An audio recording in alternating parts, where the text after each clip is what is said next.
Welcome back to another lovely day at the Gruesome Garage. We're doing some cleanup here, but we want to make a video and just update you guys on what's been going on lately. We've been working on the Jeep a bit, but we've been taking it easy too, you know, taking a couple weekends off. And we've been pretty busy with work during the week, so it's hard to get any progress done. But I'm kind of annoyed with the Jeep at the moment. You know, of course I'm going to finish it, but I'm more interested in this. I just want to play around with it, and we want something fun to do this summer. It's common knowledge as a hoarder that when you're bored with one project, start the next. So Exactly. You can never have too many projects. You just got to finish them at some point. So a few months ago, we tried to get this thing running. We picked it up, and we discovered that it had low compression in a few cylinders. So our thought was that a couple of the valves, because it's a flathead, are stuck open. So we're gonna try to pull the head now that we have time and it's nice out. And we're gonna see if we can get this thing to run. Cracked open the head, cracked open a beer. It's pretty hot today. And we discovered some things. Some valves are sticking up, so we want to crank the engine. The pistons look pretty decent. Cylinder walls look pretty decent. So we think that one of the valves is stuck open. Let's see how these valves work. Crank it over, Matty boy. Looks like each one is in working order.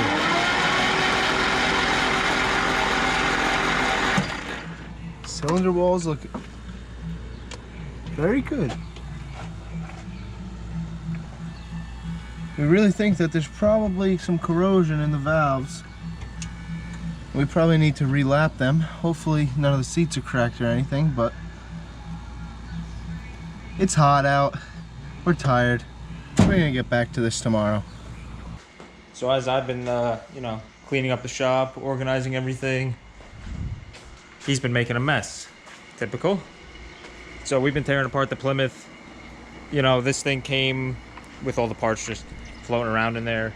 So we're doing a little inventory here, and then we're gonna get cracking on the motor, do a little brake job here, maybe slap some wheels on it, just see what we have. You know, this is 5x4.5, and we got a lot of those wheels, so We might have to screw around, see what kind of width we have, because we really don't have much between the leaf spring and the fender right here. yeah, It's not a lot of fun.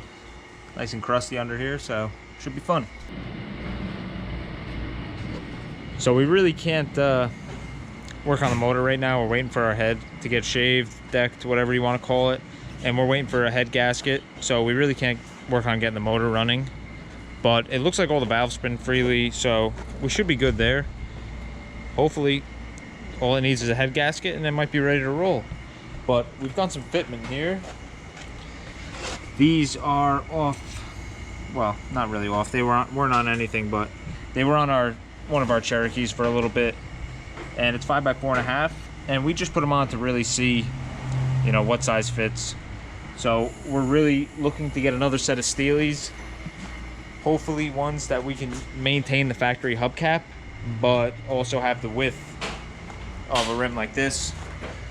So that's kind of what we're looking at. But right now we're working on the interior because we can't work on the engine. So all these seats are loose. That's kind of how we got the car, you know. But we're gonna try to get them bolted in, figure out what we're doing with the floor here. It's not the nicest. Maybe we'll just clean it up for now. We just want to drive this thing, really, so.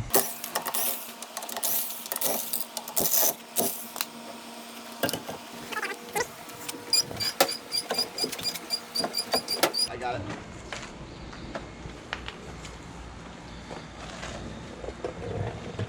So, when we got this thing, we were told that the brakes had been redone except for this one wheel. And when I took this apart, there's nothing in here. All the guts are gone, and with the parts that we got from this thing, there is no brake guts. So, went on a forum, found somebody that had the parts, ordered them up. So right now we're gonna start doing that, because like Matt said before, we're waiting for the head still.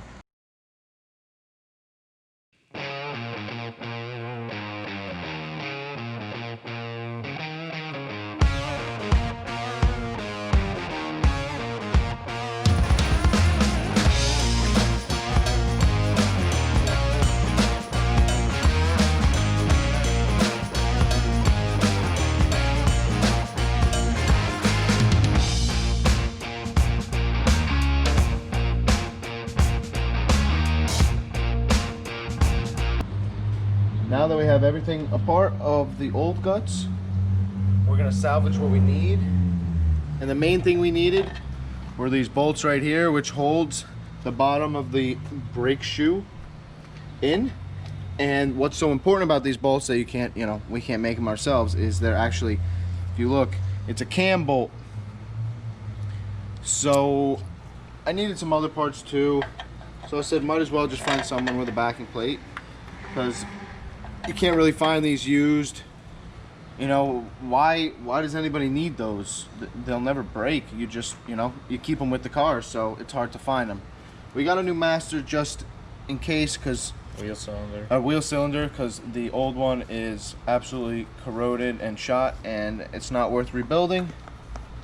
And we also got some shoes. So let's get this guy back together, bleed the system, and hopefully we got some brakes.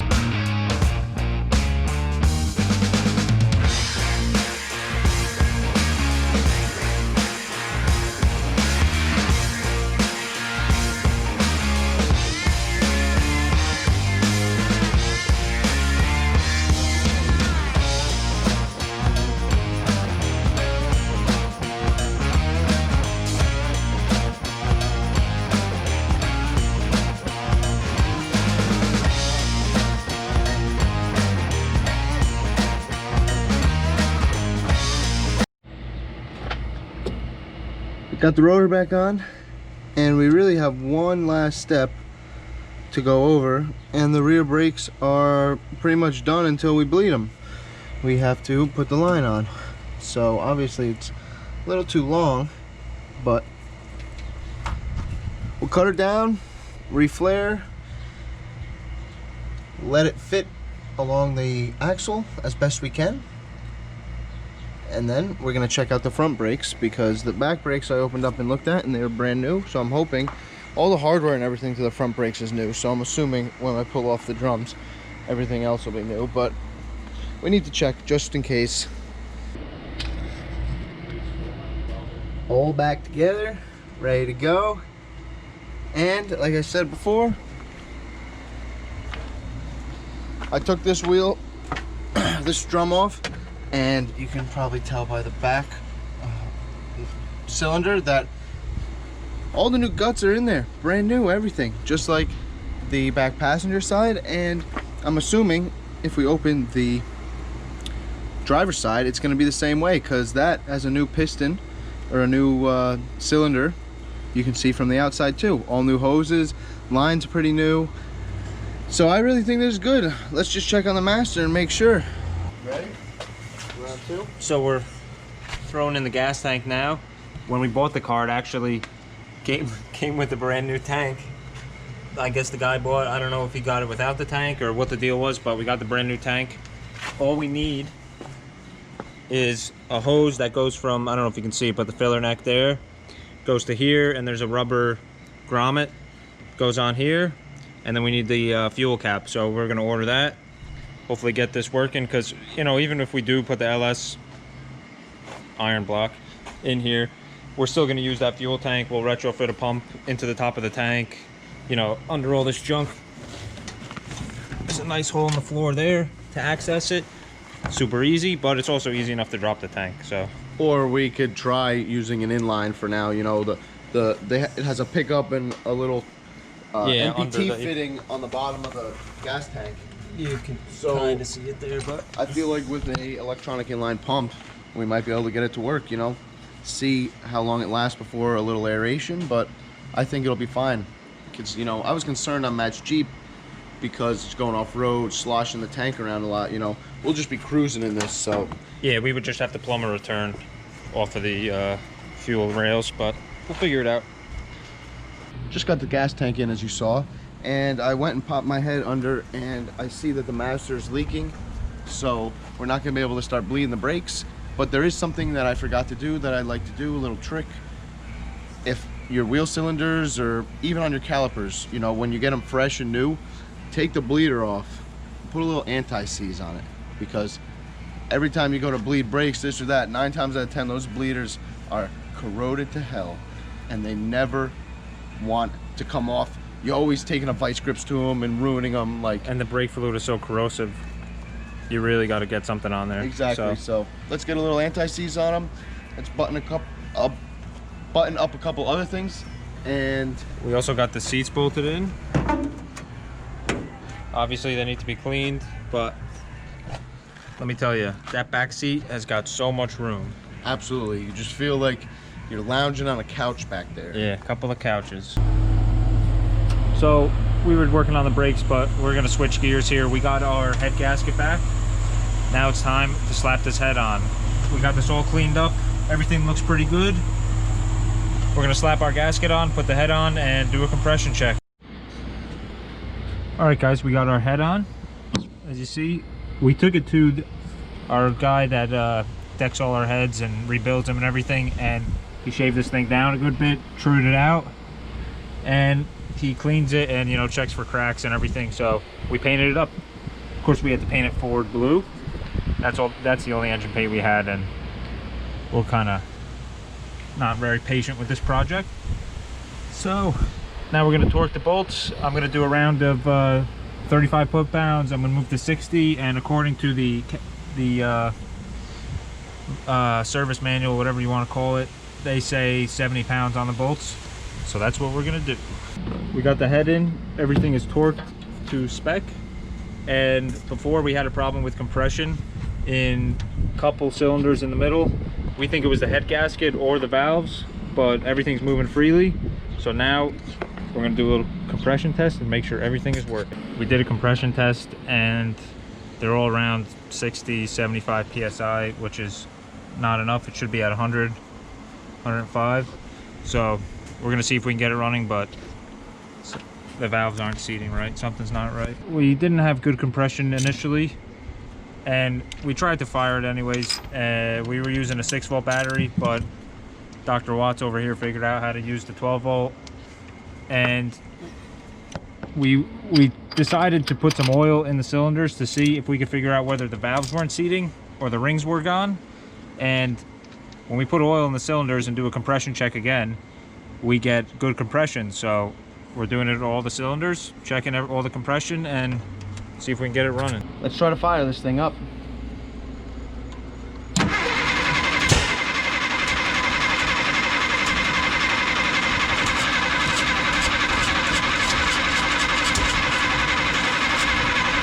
Okay, try again.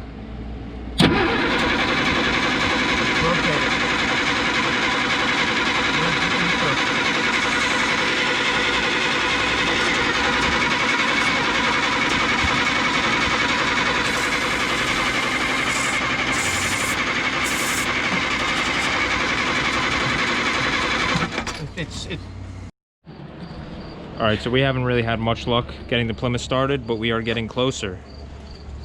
My father messed with the distributor and we think we got it timed perfectly now. We got the compression up in the cylinders, added some oil. It's not the valves. So hopefully we can get this thing running. We were so close, but the starter took a dump. So we got it rebuilt. Let's slap it in, see if we can get this thing running. We think we got the timing set up right. We think we got everything where we need to be. Got a new starter, and let's try to start this thing. My old man did a lot of the work himself. He really helped us with the old school timing. So thanks a lot for the pointers. And now's the time. Let's see what happens. Hook up the coil there. Yep. We converted it to temporary 12 volts just for the power, and now it's time. You need a screwdriver? Go. Oh my gosh. Goodness. Oh yeah! It's alive.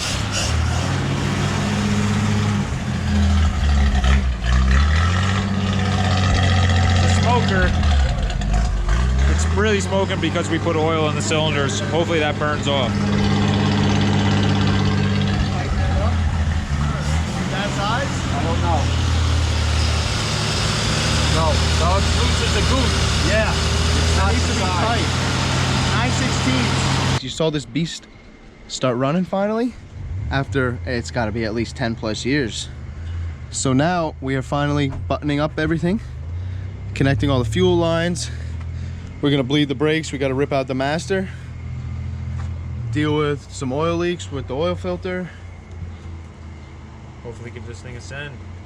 So tune in next time and you'll see this thing running and driving down the road.